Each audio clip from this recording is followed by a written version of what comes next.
neste momento, tá bom? Estamos de volta aqui agora e eu vou conversar com Danilo Souza, professor do UFMT, também engenheiro eletricista. Olá, tudo bom? Tudo bem, Gisele? Prazer em recebê-lo. Prazer estar aqui. Enquanto eu estava falando do Danilo aqui, que ele viria aqui, teve uma lâmpada que apagou aqui, tá, gente? Não sei o que aconteceu. Tem alguma coisa a ver, essa coisa de energia, da nossa energia? Não, só uma coincidência.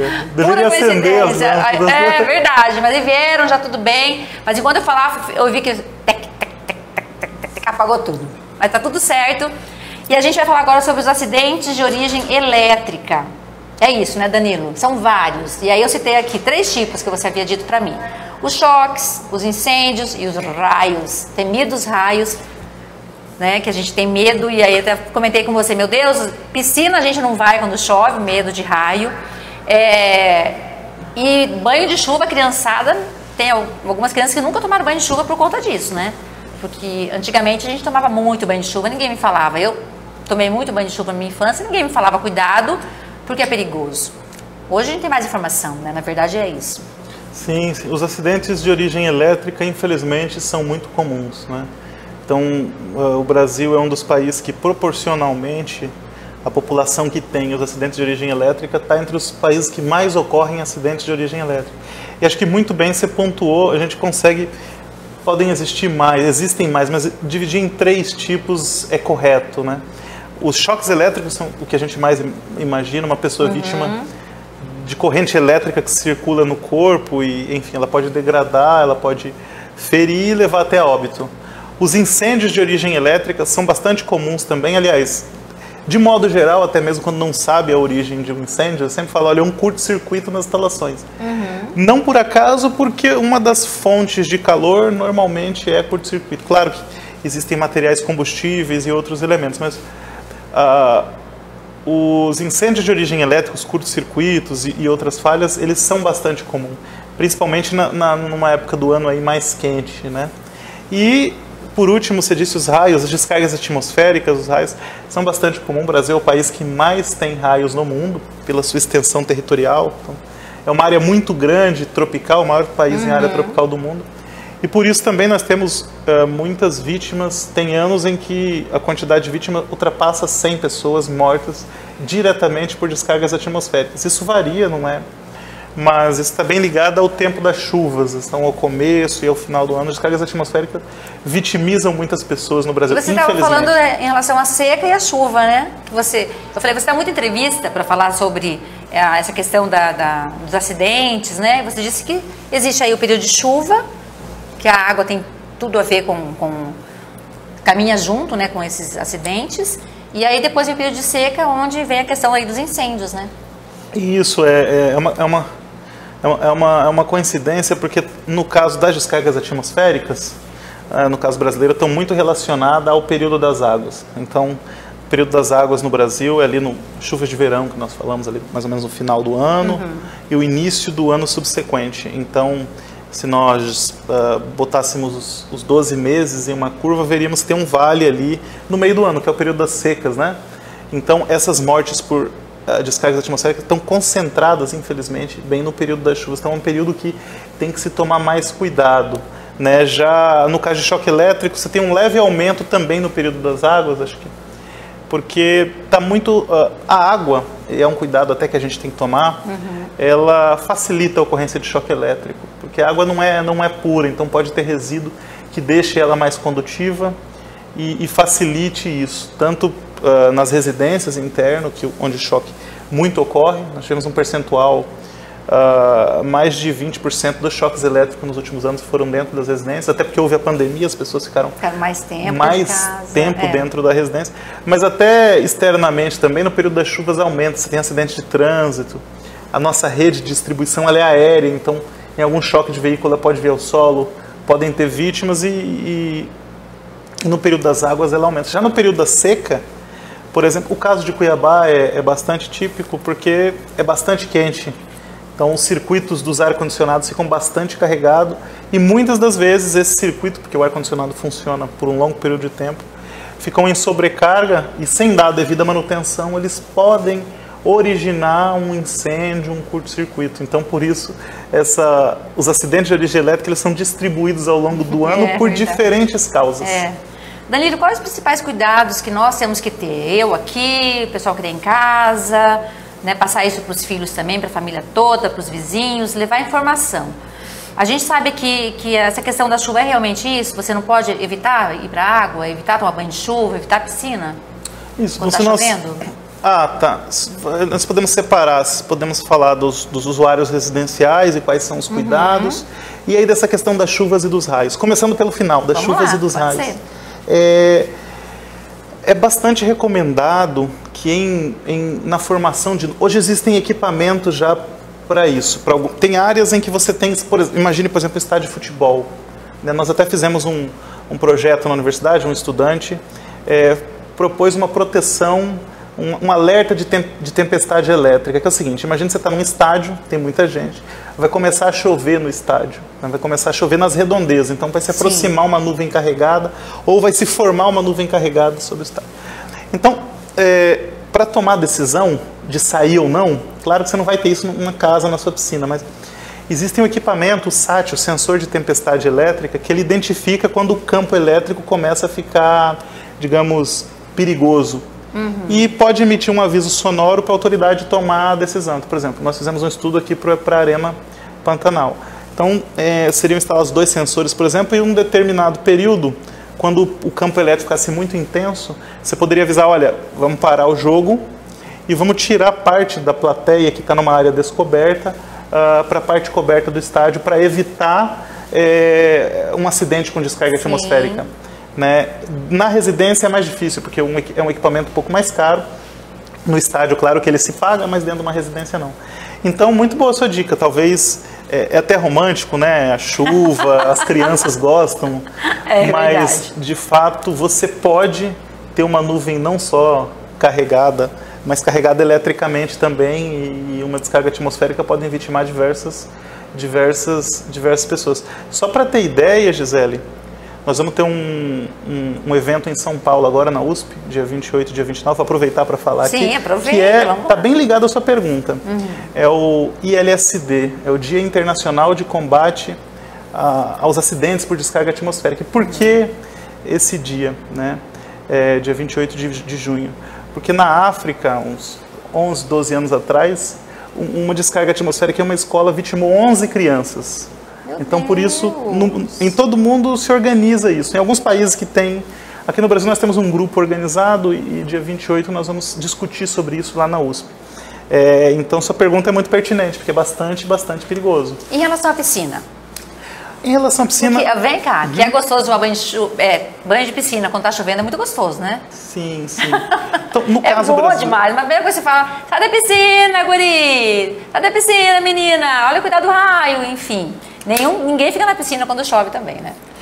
É aquele cuidado da mamãe, da vovó, que deveria ser seguido, porque no caso brasileiro, a maior parte das piscinas, né, nossa temperatura é um país tropical, é quente.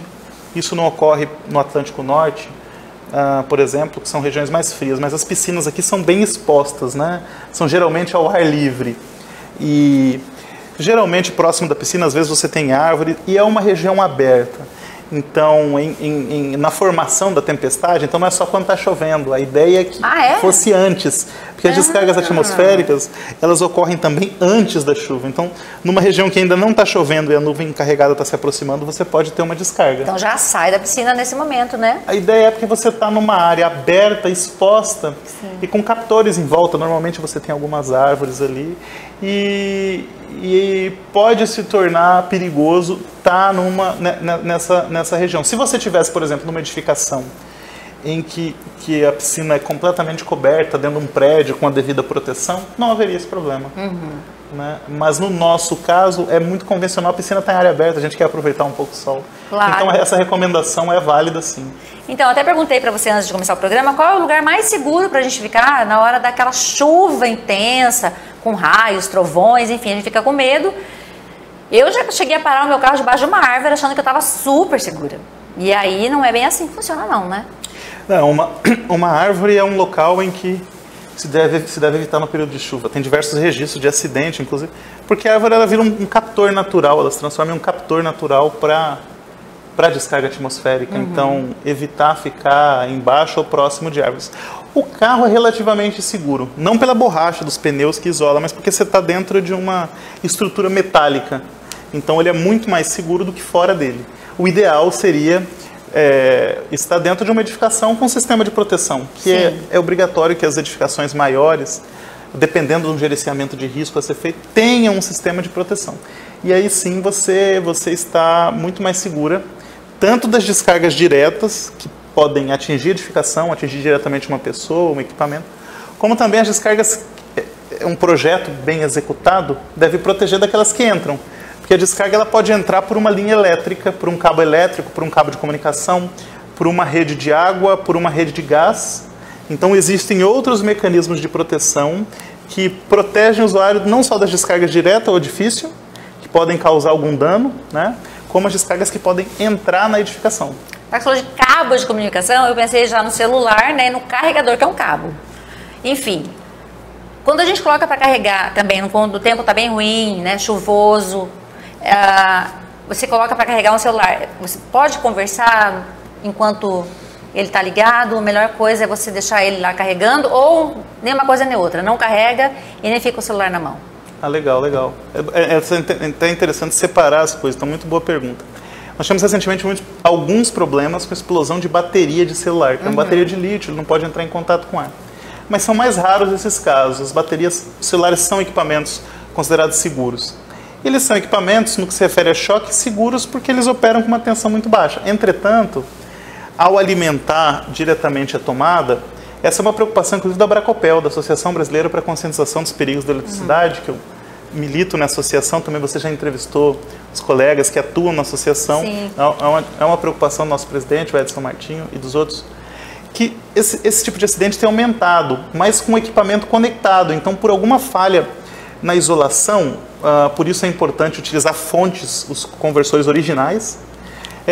No momento de uma tempestade elétrica, por exemplo, muitas vezes as linhas elétricas são captores, a distribuição na rua, né, de energia.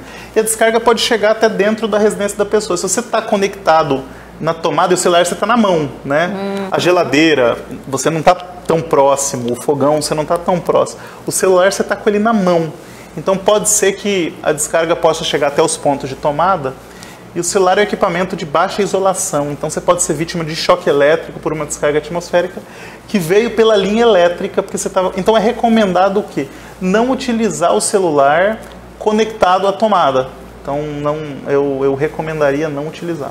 De preferência também nem deixar carregando nesse momento, né? Se você deixar carregando, o risco maior é de queima. Existem equipamentos que ajudam na proteção.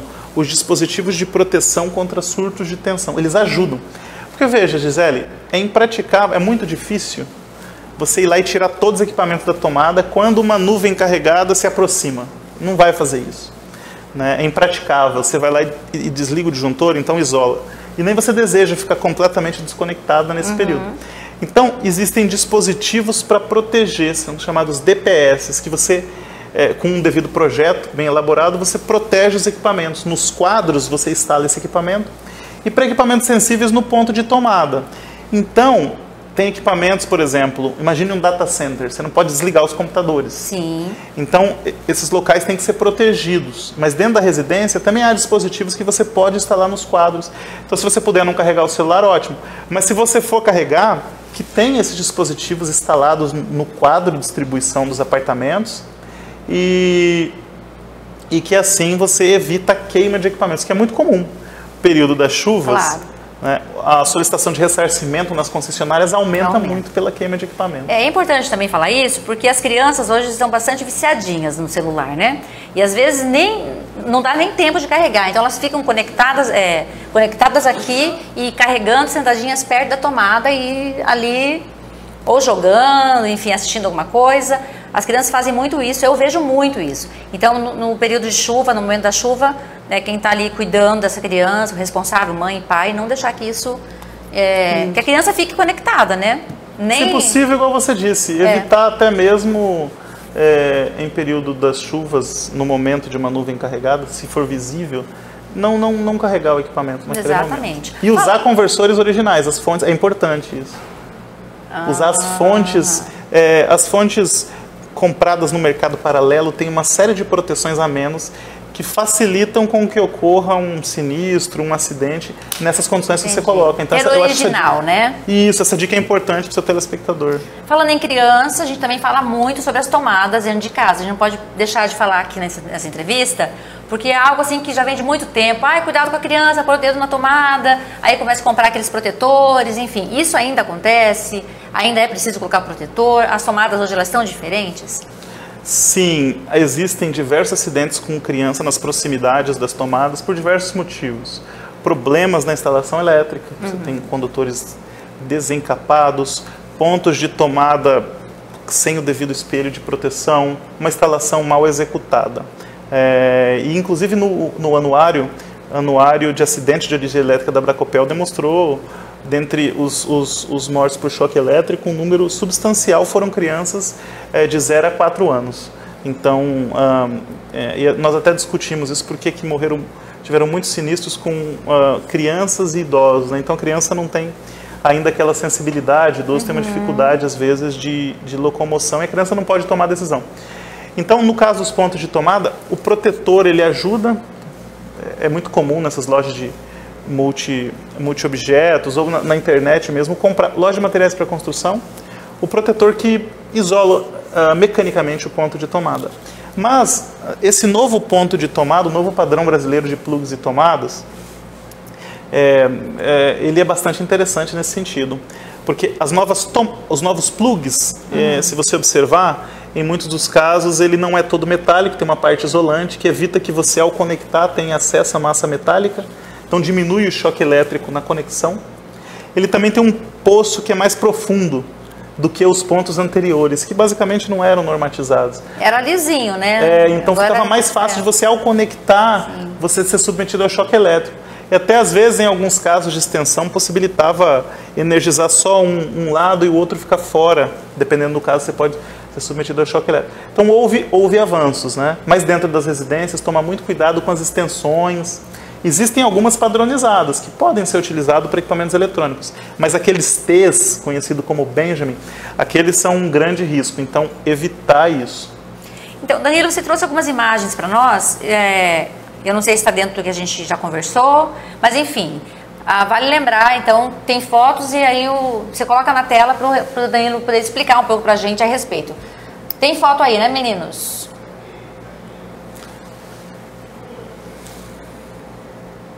Segurar? Segurar o quê? A xícara?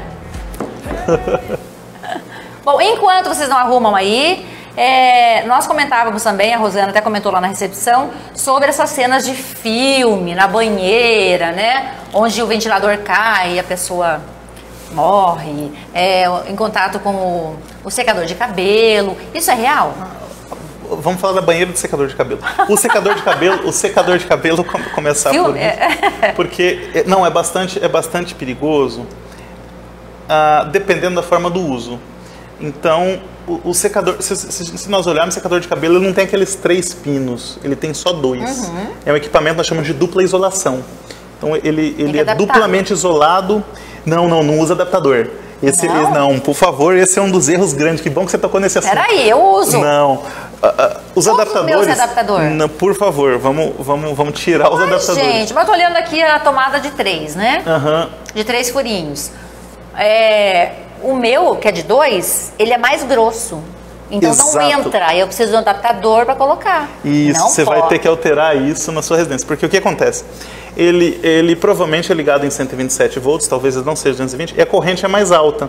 Então nós temos padrões de tomada para 10 até 16 amperes e um outro padrão de 4,5 milímetros de diâmetro que ele é para 20 amperes. Então é para uma corrente maior. Algum forno elétrico utiliza, secador de cabelo é convencional. Então por que ele é maior? Porque ele precisa de uma maior área de contato metálico entre o equipamento por meio do plug e o ponto de tomada, para evitar aquecimento. Então, quando você usa um adaptador, você está reduzindo essa área. O que você pode estar causando ali naquele adaptador? Você pode estar aquecendo, porque ele foi feito para... O equipamento é projetado com uma área de contato maior. E se tiver algum material combustível próximo, pode causar um incêndio. Então, adaptador que reduz a seção de 4,5 para 4 para 3,8 milímetros é um crime. É uma coisa que causa incêndio. Gente! E você sabe que queimou meu secador semana passada? Tem a ver? Não diretamente, porque o contato, o problema pode ser causado no contato. Né? Ele pode ter estragado por outros motivos. Eu não atribuiria Então, o que isso. Eu faço agora com a chapinha que eu tenho, com o babyliss que eu tenho? E com o secador? Isso, exato. Boa pergunta. O que eu faço? Então, provavelmente, um eletricista vai avaliar, o circuito deve suportar tranquilamente esse equipamento. Não é um equipamento pesado. Então, o eletricista tem que avaliar. Em suportando o equipamento, bastaria a troca do ponto de tomada por uma conexão adequada. Então, trocar o espelho, o ponto de tomada, por uma conexão adequada. Olha isso tem que ser feito com um gente. Eletricista. E aí, o risco não diminui, veja. Ele é um equipamento com dupla isolação e tomar cuidado. É muito comum as pessoas utilizarem o secador de cabelo descalça numa área molhada. Isso acentua o risco de choque elétrico. Então, buscar, por exemplo, primeiro, não usar o adaptador, tá claro. Verificar as condições do equipamento devem estar ideais, ele não deve estar um equipamento quebrado, não deve facilitar o acesso à parte energizada. E quando for utilizar, está calçada. Está com calçado que aumenta a sua isolação. É muito comum as pessoas utilizarem descalçadas numa área molhada. Né? Então você além de estar molhado, acentua o risco, você descalça, acentua mais o risco ainda. Gente, e outra coisa, quando é 110 você tem o seu secador, que é 110, e você vai para uma região que é 220. Ao ligar, vai acontecer o quê? Vai queimar? Bom, se for um equipamento para... a gente fala 110, na maioria das vezes 127. Se for um equipamento para 120... Isso mesmo, é comum a gente falar 110. Algumas partes do país foram 110, o Japão é 100 volts. Né? A gente usava o computador vinha com a fonte dos Estados Unidos e vinha para tensão de 110 volts. A gente usava estabilizador para sair de 127 para deixar 110. Então, se ele for 127, né, e você ligar em 220, ele em pouco tempo deve queimar. Mas ele vai funcionar um tempinho, assim, uns 2 pouco minutos? Tempo, talvez alguns segundos, não vou te precisar o tempo. Então não deve fazer isso. Né? Existem transformadores para... Mas vou te contar, é pesado, né? Não tem mais algo mais leve, não? Os transformadores hoje, eles são pesados, né? São bastante pesados porque ele para fazer a transformação de uma massa metálica grande, então é ruim para levar. Alguns hotéis normalmente já estão fornecendo o secador já lá fixo no próprio local. Mas não é como a gente quer, tá, Renata? A gente gosta daquele potente, aquele desse tamanho, a gente quer. Checar antes a tensão e a conexão do país e a tensão. A frequência não muda muito, mas a tensão e a conexão é importante checar para uma viagem. Legal. Tem a foto agora? Oi? Pode tirar a tarjinha daí? Tira a tarjinha laranja? E aí, o que é isso, Danilo? Ali, bom, são algumas imagens de acidentes de origem elétrica. Se a gente descer mais um pouquinho, aí estão os dados de mortes por choque elétrica nos últimos anos, 2019, 20 e 21.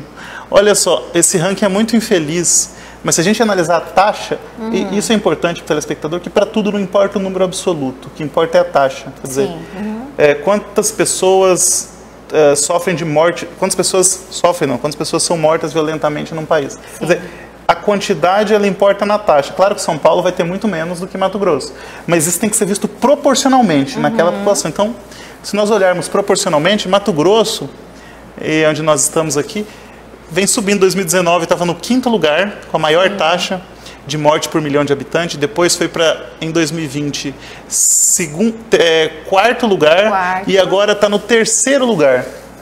Então, proporcionalmente, é um dos estados em que você há mais risco de morte por choque elétrico. Claro que na Bahia, em São Paulo, você tem muito mais.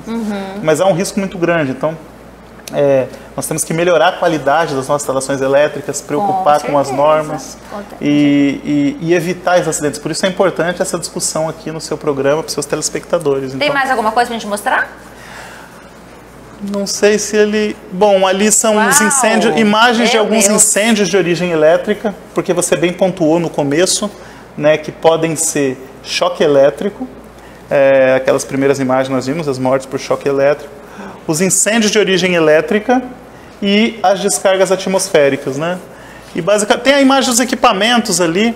Ali, essa imagem, se puder centralizar ela mostra ali as regiões do mundo onde tem mais choque elétrico. Então, olha, tem uma concentração grande ali nas regiões próximas à Venezuela. Qual que é a cor aí, pra gente ficar atento? Se a gente for observar, lá mais próximo do escuro, é em torno de 70 descargas atmosféricas por quilômetro quadrado por ano. Então, a África, a região do Congo ali, é bastante complicada, né? Mas se nós formos olhar o Brasil, olha como está amarelo, vermelho, então é um nível de quantidade de descarga atmosférica por quilômetro quadrado por ano muito maior que, por exemplo, a Europa.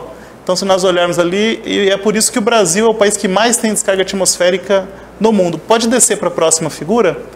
No caso brasileiro, o litoral, na maior parte do litoral brasileiro, os níveis de descarga atmosférica são um pouco menores, mas quando nós saímos do litoral e adentramos, os níveis aumentam muito. Então nós temos regiões no país, a região amazônica, por exemplo, lá acima, onde nós temos ali amarelo e vermelho, chegando até o vermelho, são regiões onde você tem muitas descargas por quilômetro quadrado por ano. E é a região que chove bastante também, chove quase que o ano inteiro. Então a curva deles é muito plana, tem infelizmente muitas mortes no ano todo. E aí acho que tem os equipamentos, se ele puder só centrar nos equipamentos, são equipamentos... Procura o equipamento aí, vamos mostrar, gente, que é importante. O que é importante tem que ser mostrado, vamos lá. Quando você perguntou dos equipamentos, das queimas de equipamentos, né, porque você tem os acidentes que podem vitimar as pessoas, mas